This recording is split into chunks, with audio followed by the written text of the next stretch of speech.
All right, nerds and nerdettes and wee little nerdlings all.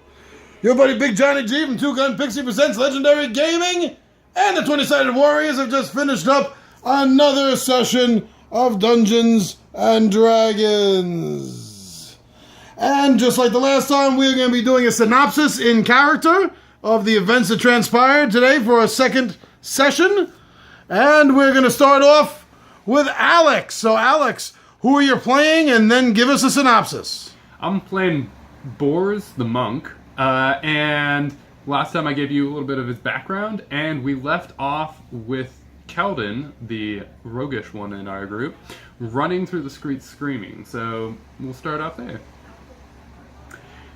So I see a roguish friend running through the streets, screaming like a banshee. He runs by the inn window. I'm enjoying my chicken, and I'm quite sad that I have to put it down to see what's going on. The half-orc friend of ours, she flips the table and runs out of the inn. Well, I see our mage type running down the stairs, so I figure, I better get outside and see what's going on. So I walk outside, take my time. The gnome, meantime, Voldemort, she gets out of her backpack and runs out. You know, I guess everyone was distracted enough they never saw her. So her and the orc go running out after our group. I walk out and see what's going on out there. No one seems to be really following them or paying them much heed, so me and our mage type decide to wander off and catch up with them. Well, by the time I catch up with them, they seem to have calmed down. Our thiefy friend Keldon, he was apparently saw a dragon with a cricket head. Scared the living daylights out of him, but as is explained to him by our healer friend, seems that he didn't see what he thought he did. Fine burglar that he is, goes in, tries to open the chest, and trips the first trap on it. Not sure that we really should be trusting him to be getting us into a whole lot, or doing a whole lot of burglary. Doesn't seem very good at it. Anyway, it seems that there was a new lad coming into town, a dwarf. Dwarven priest of Palor? And well, he enjoys his drink, so our half-orc and him decide that they're gonna have a bit of a drinking contest.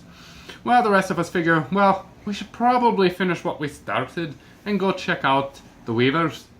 So we make our way down there, and on the way, I hear something. Something strange on the roof. Somebody's watching us. So I told Keldon, I know he can't climb with a dart, so I taunt him into climbing up there, and well, he falls, so I can't leave that alone, so I show him up, and I climb that roof majestically, and I mount the inn like it's never been mounted before. Of course, as soon as I get up there, there's two knife ears looking right at me, one with a bow, the other ready to blast me with a spell. So I greet them friendly like, "Oh, hello friends, how you doing?" And they tell me to get on my knees. Well, I'm not about to get in trouble with these elves. I'm not going to be captured, so I get ready to spring on them, and the mage type blasts me. I go falling off the roof. It was painful, very painful. And as I lay groaning on the ground in pain, one of our friends yells something up in some language I don't know, and another seems to make a giant dragon with a cricket head appear, and they shoot it and it disappears. Then they go away. So I guess that problem was solved, because we can't hear them, we can't see them, and well, I wasn't gonna go back up after them. Make our way to the Weavers, and our half-orc friend, she manages to convince them that she's a deputy. A half-orc deputy. Like, that's a real thing. Well, I'm not about to deal with the Weaver again. He was pretty upset with me, so I'm stretching out after taking quite a painful fall. And she manages to get the knife back that Calden left, and we're gonna find out more in the morning. So they slam the door in their face, make our way back to the inn, and I have a lovely night's sleep. Next thing I know, I'm getting shaken awake, and quiet room that I can't hear anything. They take me out in the hall, tell me that our friends, Rock and Voldemera, that gnome, and Calden, and that strange sorcerer type have all been taken. So I don't really know what's going on. They say there's these hidden doors, so I say let's take a look. And we get in there, and our healer friend immediately notices where they are. So I ask him, what's wrong with you? Why didn't you notice that earlier? Seems like you could have noticed that when we first got the room, since you seem to have no problem finding it now. So he's not gonna open the door. No, he's too weak, so they have me go over to do it. And I lose a bloody nail. The whole nail! I'm in pain, I'm bleeding. I'm pretty much through with this, but the healer comes in and pries it open, and there's a wall behind it. Kinda not the most useful secret passage I've ever seen. So we check out the other rooms, find a whole lot of nothing, and decide, well, we're tired. It's like 3 o'clock in the morning. We'll get to this in the morning. We'll find our captured friends. But let's get some rest first. I'm Ryan, and I'm playing Vantian, the half-elf healer.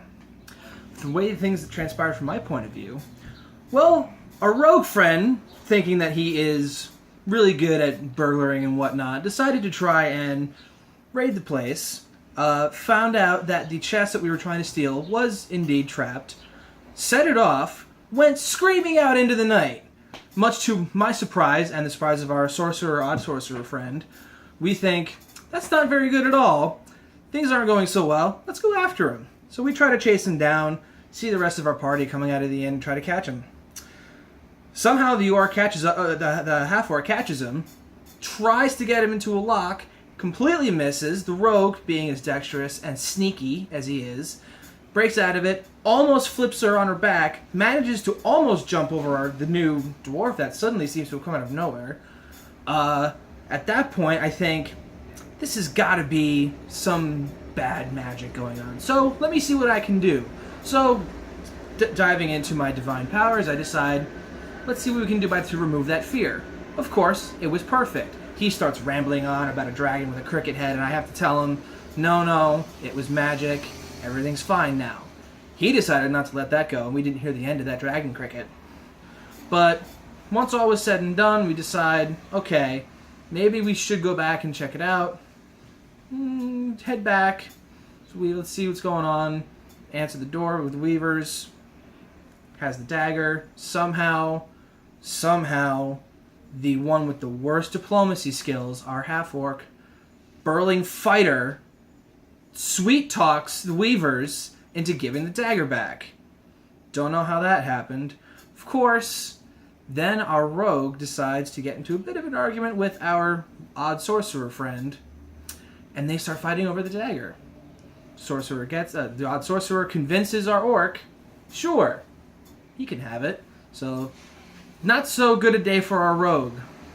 But yeah, the weird thing with the inn, the roof of the inn, our monk just thinks he hears something. I don't see anything. He and the rogue try to climb up the inn. Rogue, once again, bad climbing skills, doesn't make it. Not worst burglar I think I've ever seen. Monk makes it perfectly fine. Next thing I know, he's face first on the ground with a giant smoking hole in his chest. So I'm like, I should probably fix that. So I do what I can, help him out. He says there's elves on top. I think, half-elf. I could probably talk these guys into maybe not trying to kill us. I say something. I try to talk them down. Seems like it worked, because they didn't try to kill us after that. Though the aforementioned dragon cricket then appears, and then disappears, and no one's really sure what's happening. So, being the great adventurers we are, we go back to bed and decide, we'll take care of this some other time. Go upstairs, decide to get some rest. I think I don't need to, I'll pray in the morning, I'll restore myself, I'll let everyone else take a breather. The dwarf that we found and our half-orc basically drink themselves and pass out in the room. So it's myself and the gnome. She's studying. I think I'll leave her be. I go decide to rest. Halfway through the night, I get bumped. And I think, that's bizarre. Opening my eyes and start looking around, a handful of troglodytes are there hauling our gnome friend away. Our half-orc is gone. And what we thought was a friend, Derek, who we had met in the bar the night before, is standing there with a biggest smirk on his face, thinking, I've bested all of you. So I think, no, not today. I grab my spear, and I go for him, and don't even get close. But I ripped a good hole in his cloak, and no way am I fixing that. But he decides he doesn't take kindly to that, and tries to stick me with a dagger. He may have hit me, he may not have. Let's just go with the maybe he did. And suddenly things are looking a little foggy. I'm feeling a little weird. Try to go for him again. Turns out it's not working. I can't hear anything. Everything's just gone to chaos. And I pass out, realizing that one of our friends is being carried off, one is already gone, and the dwarf is of no help. Everything's just falling apart. But I come to, and complete darkness. I have no idea what's going on. Still can't hear. Now I can't see. Everything's just awful. So I grab my spear again and find my way out somehow of that room. Decide I have to find everyone else. Let's see what we can do. Hallway seems pretty normal. I think, where is everybody? Why is no one else doing anything about this? So I check the other rooms. I find the gnome has somehow escaped. Whatever cursed fate has befallen everyone else. We find our sorcerer, wake him up, try to figure out what's going on. Find anyone else, find the monk, dead asleep, much like our sorcerer. I'm thinking, how is this possible? Did they not just try to get kidnapped as well? But realize, this is all that's left of our group. Everyone else seems to have been taken, disappeared, we don't know. But going for the secret passages, which, being a half-elf, it takes me a little longer to find these things than a regular full-blooded elf would. We get through, find nothing. At this point, we're just waiting to see what morning brings. Hopefully we have better luck of it next time. Alright, so I was playing the human Soul sorcerer, Alesko Zantesh, and he was a big part of this game today. Alright, let's go over exactly from his point of view what happened. So, as I was writing in my journal during the night, I believe the last thing that we discussed was that I had heard a scream, a distinct scream from the street outside, running down because none of the windows in the inn that we were staying in, our rooms, didn't have any windows. So I ran downstairs, and there was the half-orc. She was engaged in drinking and eating.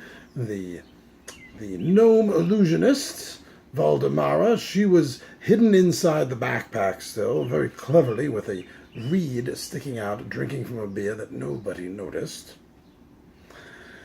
And, yes, there was this screaming.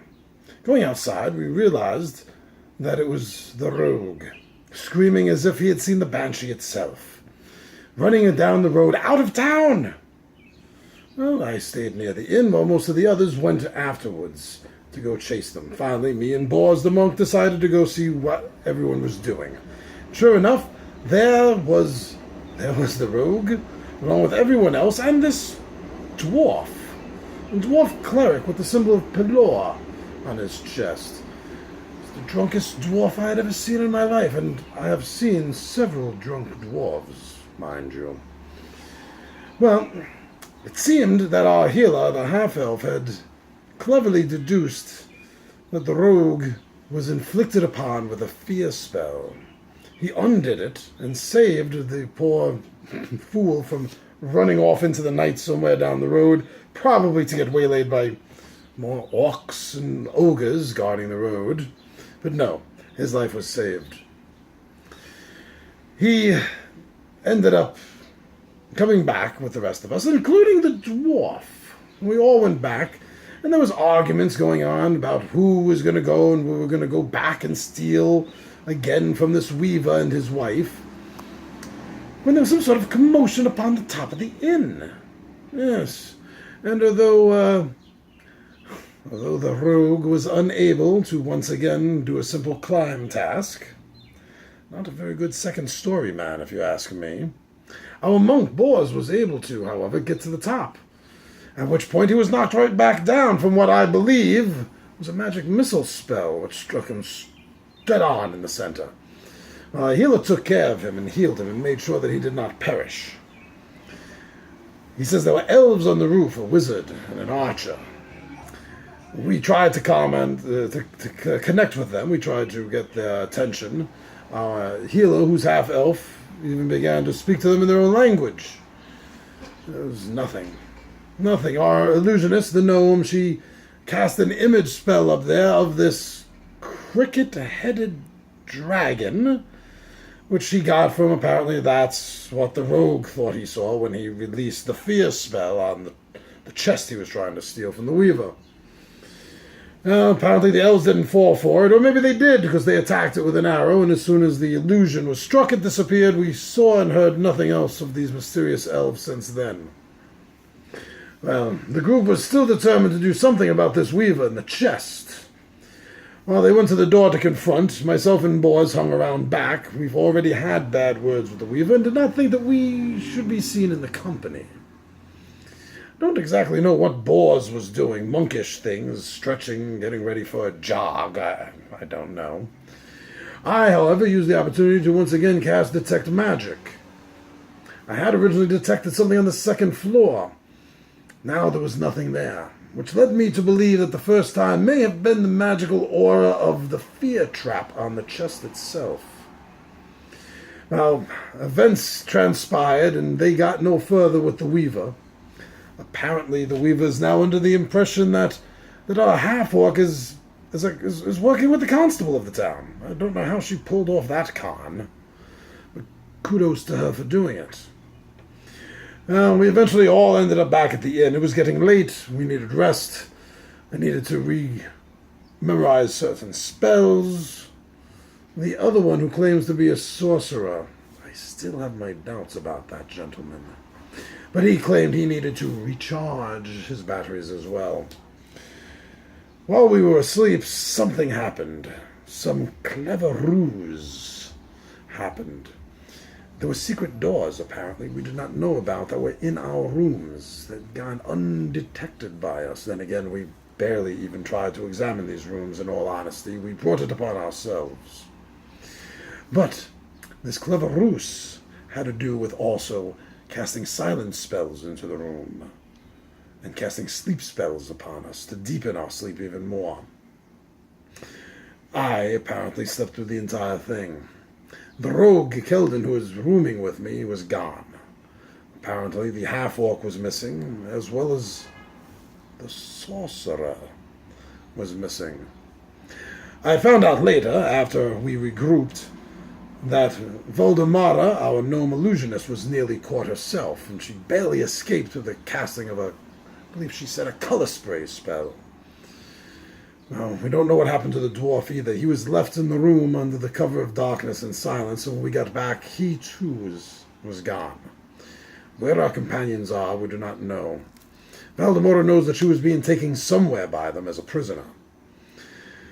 We still need more rest. To go after them now would be foolhardy. We are half exhausted, barely able to stand our feet. Voldemara and myself have gone through certain spells. We are not at our full strength. We are going to try to rest. We're going to do it in one big group this time, and we shall keep watch. Hopefully we shall make it through the night and be able to find our companions in the morn. Where this takes us from here, I have no idea, my friends.